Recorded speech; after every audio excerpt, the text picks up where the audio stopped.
Hello guys, আজকে আমি দেখাবো কিভাবে আমরা নেক্সট.জেএস প্রজেক্টে রিয়েক্ট আইকন ইউজ করতে পারি। তো let's start. First of all আমরা একটা নতুন ট্যাব ওপেন করে সে জায়গায় রিয়েক্ট আইকন বা এনিথিং রিয়েক্ট মানে নেক্সট.জেএস যেহেতু রিয়েক্টের উপরেই চলে, তো রিয়েক্ট বেস একটা ফ্রেমওয়ার্ক, তো এটা হচ্ছে হলে তুমি যে কোনো রিয়েক্ট আইকন ইউজ করতে পারবে এটায়। তো তার জন্য আমি চুজ করে আমি রিয়েক্ট আইকন ইউজ করি, তার জন্য আমি রিয়েক্ট আইকন চুজ করে নিচ্ছি। তুমি যে কোনো রিয়েক্ট আইকন বা যে কোনো আইকন ইউজ করতে পারো। ওকে, রিয়াক্টস রিয়েক্ট আইকনস, চলো। যাওয়ার পরে আমরা করবো কি, ইনস্টলেশনে যাব। ইনস্টলেশনে এই কমান্ডটা কপি করে নিয়ে যাবো। কপি করে নিয়ে আমরা আমাদের বিএস কোডে চলে যাব। এখানে কমান্ড লাইন ওপেন করে আমরা প্রজেক্টটা কমান্ড লাইনে আমি পেস্ট করে দিব। ম্যানেজটা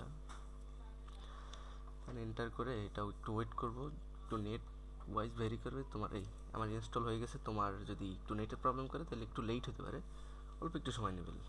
তারপরে আমরা হচ্ছে এবার আসো যে তুমি কোন আইকন ইউজ করবে, জায়গা দেওয়া আছে কীরকমের ইউজ করবে দেখছো। তো তুমি মেনলি দেখতে পাচ্ছ তুমি কি আইকন ইউজ করো। আমি একটা আর্থ মানে পৃথিবীর একটা আইকন ইউজ করবো, তার জন্য আমি আর্থ দিলাম। এই যে আর্থের এগুলো আইকন চলে আসছে। তো আমি যে কোনো একটা আইকন চুজ করে নেব, লাইক এইটা।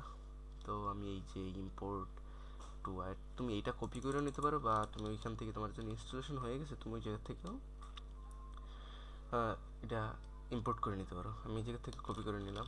তারপর চলো এই যে একদম উপরে চলে আসে, এটা পেস্ট করে দিব।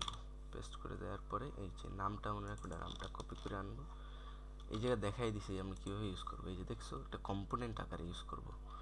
তার জন্য আমরা চলে গেলাম এই যে আমার এই বাটনের এই জায়গা, এই বাটনে নো নো নো আমি এই বাটনটার এই বাটনটার এই জায়গা ইউজ করব। এই যে এই বাটনটার এই জায়গায় ইউজ করলাম, লাইক এই যে ইউজ করলাম।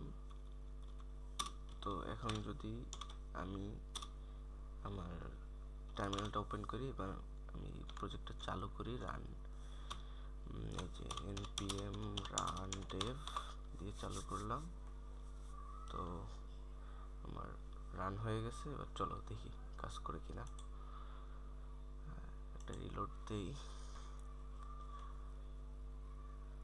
এই যে দেখছো কাজ করতেছে। এই যে আমার যদি এটা আমি আবার সরাই দিই, আমি যদি এটা আবার সরাইয়া দিই, দেখো কাজ করবে না। এই যে দেখছো এটা আর কাজ করছে না। আমি যদি আবার এটা দিয়ে দিই একটা, আমি এটা স্প্যান, ওকে আমি এই জায়গা দিয়ে দিলাম। দেখো এটা আবার কাজ করতেছে, এই যে দেখছো। তো এই হলো রিয়েক্ট আইকন কীভাবে ইউজ করতে পারো। তো থ্যাংক ইউ গাইস।